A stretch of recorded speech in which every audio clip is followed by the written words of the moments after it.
নাম তার ডক্টর মোহাম্মদ জাহেদুল হাসান, কিন্তু রূপপুর পারমাণবিক বিদ্যুৎ কেন্দ্র আজ তার একচ্ছত্র ক্ষমতার বলয়ে এক গভীর অন্ধকারে। কোটি কোটি টাকার ভুয়া টেন্ডার, ঠান্ডা আবহাওয়ার রাশিয়ান ভেন্টিলেশন সিস্টেম, বাংলাদেশের গরমে বসানো আর সরকারের খরচে প্রশিক্ষণপ্রাপ্ত ১,৪০০ দক্ষ জনবলকে কার্যত অকার্যকর করে রেখে বিদেশি কোম্পানির সঙ্গে চুক্তি, সবকিছুর পেছনে তার নামটাই বারবার উঠে আসে।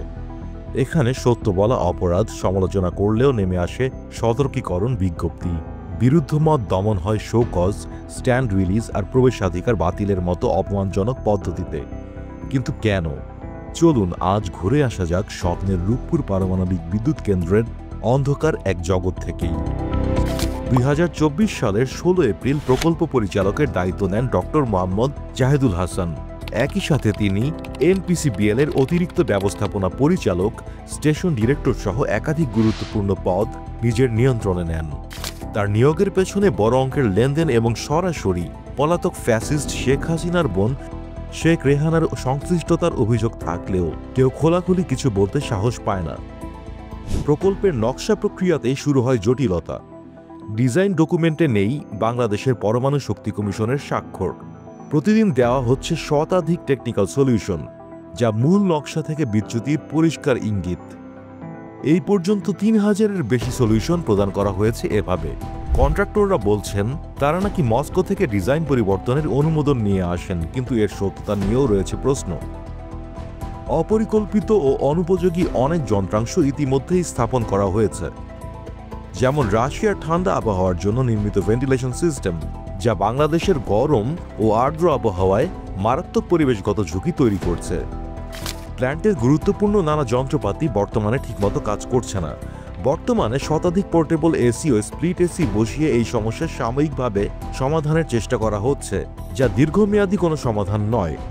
পুরো সিস্টেম পুনরায় পরিবর্তনে খরচ দাঁড়াবে প্রায় ৮০০ থেকে ৮৫০ মিলিয়ন ডলার, যা দেশের অর্থের বিরাট অপচয়। ডক্টর জাহেদুল তার ভাতিজাকে অনৈতিকভাবে চাকরি দিয়েছেন। ২০১৮ থেকে ২০২৪ পর্যন্ত ৮৪ বার বিদেশ সফর করেছেন।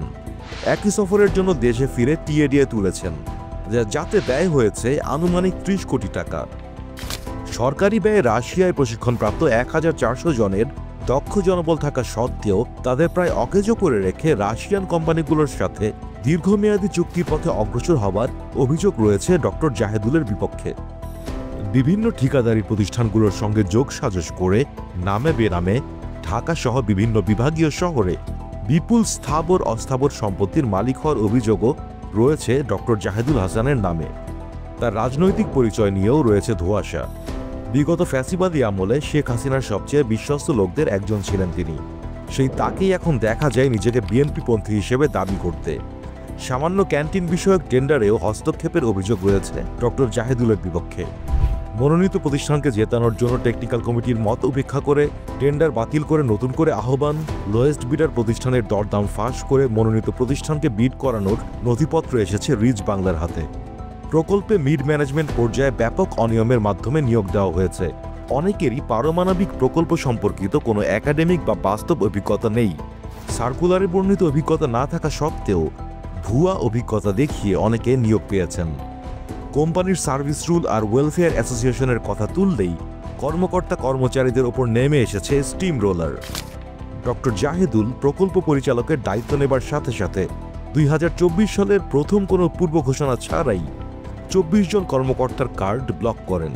তিনি এমডি হবার পরে ২১ জনকে নাশকতার অভিযোগে অভিযুক্ত করে নতুন করে কারণ দর্শানোর নোটিশ পাঠানো হয়। ডিসেম্বর ২০২৪ থেকে এপ্রিল ২০২৫-এর মধ্যে ৩০০-র বেশি কর্মকর্তা শোকজের শিকার হয়েছেন। সব মিলিয়ে দেশের সবচেয়ে স্পর্শকাতর এই প্রকল্প আজ অপেশাদারিত্ব, ফ্যাসিবাদী প্রশাসন এবং দুর্নীতির ফাঁদে বন্দী। বিশেষজ্ঞরা বলছেন জাতীয় নিরাপত্তা, জনস্বাস্থ্য এবং রাষ্ট্রীয় মর্যাদার স্বার্থে এখনই স্বাধীন ও নিরপেক্ষ তদন্ত প্রয়োজন। একসময় যে রূপপুর ছিল উন্নয়নের প্রতীক, তা যেন আজ রূপ নিয়েছে অনিয়মের পারমাণবিক ঘূর্ণিপাকে। এই পরমাণু ফাঁদ থেকে মুক্তির উপায় কি এখনো আমাদের হাতে আছে?